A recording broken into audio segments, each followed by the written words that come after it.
thank you. Thank you very much.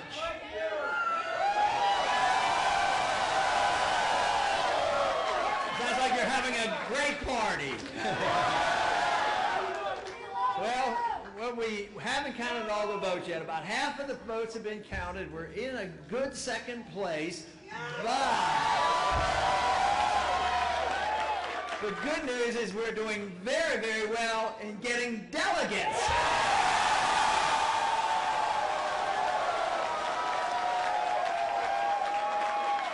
Now that you know takes a little bit of effort. You have to follow up, and that will happen. And that's the one thing that we know how to do is get delegates. And believe me, things are going quite well. Just think of what has happened in the last couple of years and even the last couple of months.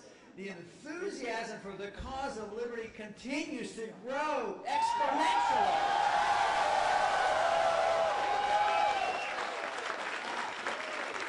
And that's all good news, especially for you young people who need it and who will fight for it. No, there's a lot of reason for us to be very optimistic, even though, like I've said so many times, the country's waking up, but Washington is still sound asleep. So our message has to be loud and clear. We have to wake them up, wake the rest of the country up, because we cannot continue to do what we're doing. That is what most people in this country know, that we cannot continue to spend money, borrow money, print money, and spread ourselves around the world like we are. That all has to change because we're flat out broke. We have to admit it, which means, you know, what we have to do is not all that complicated. What we need to do is just get people in Washington to follow the Constitution, which solve all our problems.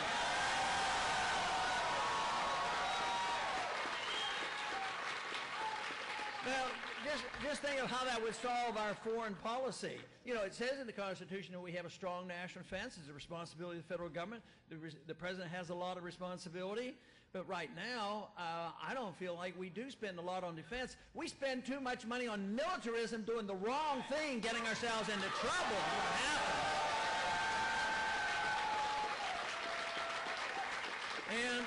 And of course, one of the reasons is that since World War II, we haven't gone to war in the proper manner. The Constitution is explicit. The people are supposed to vote through their congressmen, and the Congress is supposed to vote for the war. And then the president runs the war. The president is not allowed to go to war without proper permission.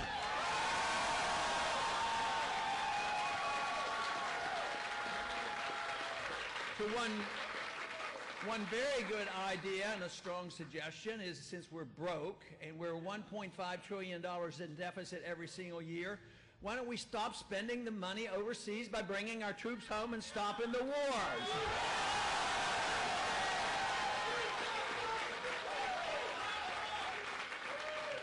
And then, of course, the founders, we know, had a difficult problem with the monetary issue before they wrote the Constitution. They had runaway inflation with the continental dollar. So they were explicit in the Constitution. They said only gold and silver can be legal tender, and you can't print paper money, and there's no authority for a central bank, no authority for a Federal Reserve system.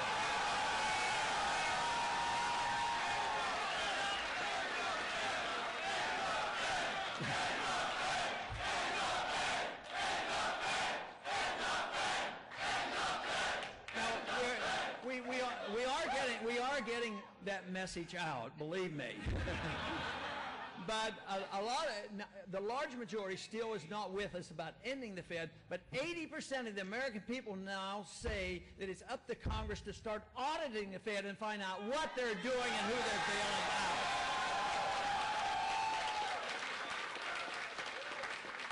But once they come around to understanding the monetary issue, if they're concerned about big government and deficits, it's impossible with sound money, because you can't print gold, you can't spend the money, and therefore Congress would have to quit spending the money, and there wouldn't be the deficits. And guess what that would prevent? The financial bubbles. What would that prevent? The inflation. It would prevent, of course, the recessions and depressions and the weak economy and a massive worldwide debt crisis that we're facing now that cannot be resolved by doing more of the same things that created the problems in the first place.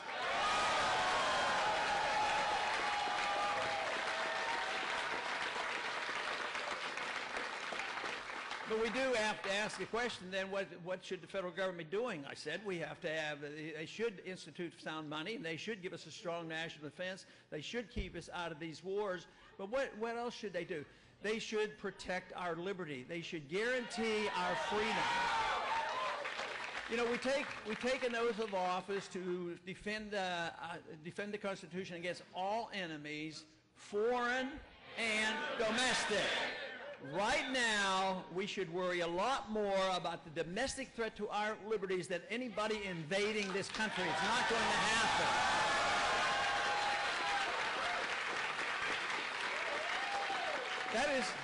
That is one thing that we can say. Our military is strong and efficient. Nobody would dare actually attack us. So therefore, that is taken care of. So what we need to do is quit going looking for trouble, invading countries, occupying countries, and we have to reject this notion totally and completely of preemptive war. Preemptive war is starting the war. We, as Americans, don't start war. We'll fight them if we need to, and we'll win them if we have to. We'll declare them if necessary, but we should not start the wars.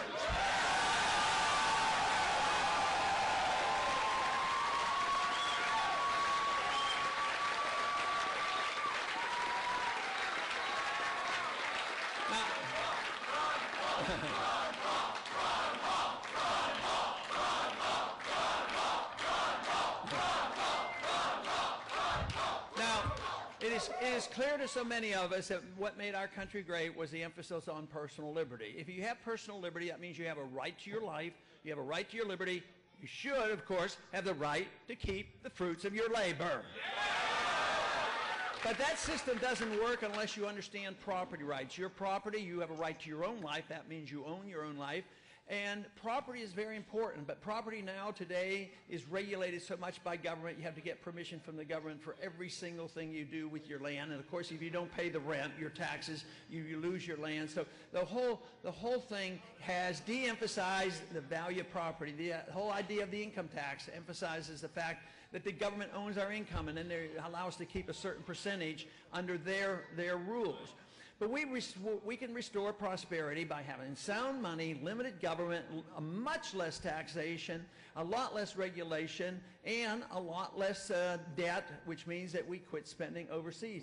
That is not complicated, but politically it is complicated because there are still powerful special interests in Washington and around the country who want power. Power is the seductive issue that tempts people in both parties and all politics.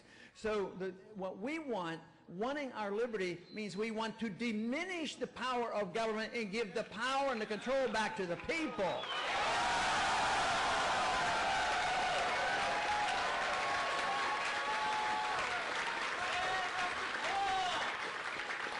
Which means, if we understand where our liberty comes from, it comes to us from our Creator in a natural way.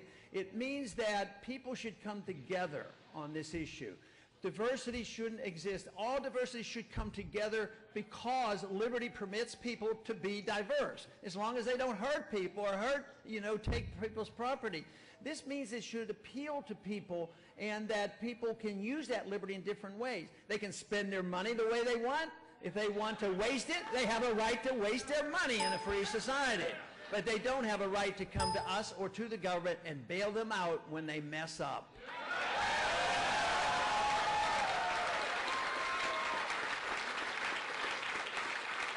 And the same thing about social or personal liberty. It is the same thing. For some reason, 100 years ago, when we embarked on this big government, we took liberty and chopped it to pieces, thinking that your personal lifestyle and your personal way you live is different from your economic life. And people half-heartedly defended both.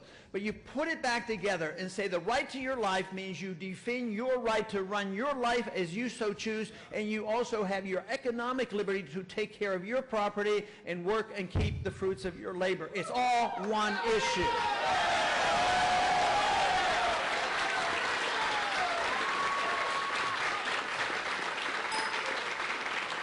Now We have a long way to go to solve our problems in Washington, but let me tell you, from the travels I have made around, especially in this particular state of Washington, there's a lot of enthusiasm, believe me, for the cause of liberty.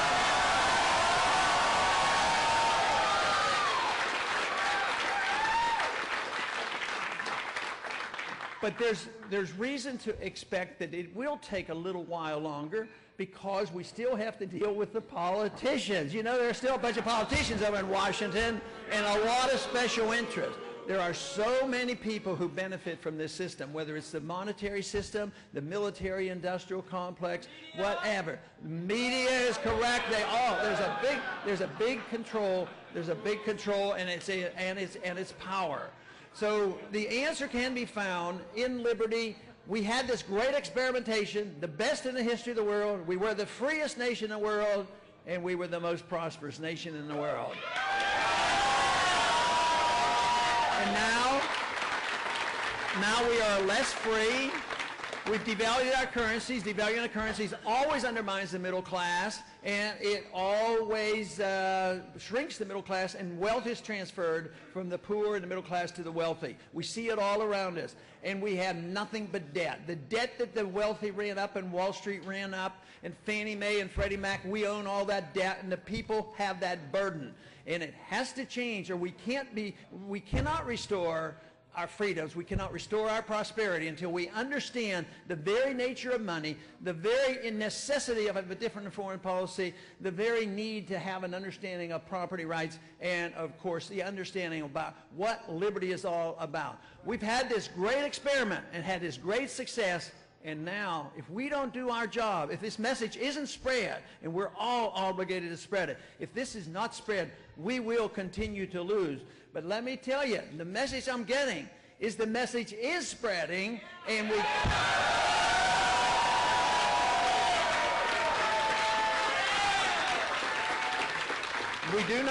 do not know exactly what will come out of the campaign. We do know that the strategy of building up delegates is pretty sound position to have. But I want to finish on one note. The Republican Party and all the other candidates, one thing they agree on, they say, we want to elect and pick the individual who can best beat Obama. That is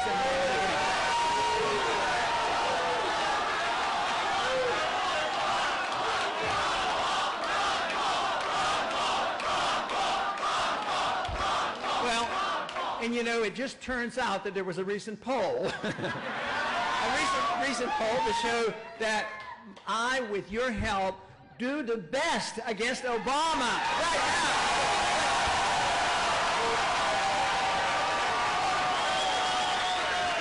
And it should not be a surprise, because when we go around and we get our rallies, people come out. Of course, we have a lot of young people, energetic. We have a lot of independents. We have a lot of independents come out, and we have a lot of Democrats coming around too, saying they're frustrated. But that makes my point. Freedom brings people together, and that is the reason this message will bring conservative Republicans, undecided independents, as well as Democrats who are sick and tired of the promise to protect civil liberties and to end these wars. We can build this coalition and bring it together and restore the republic. Thank you very much.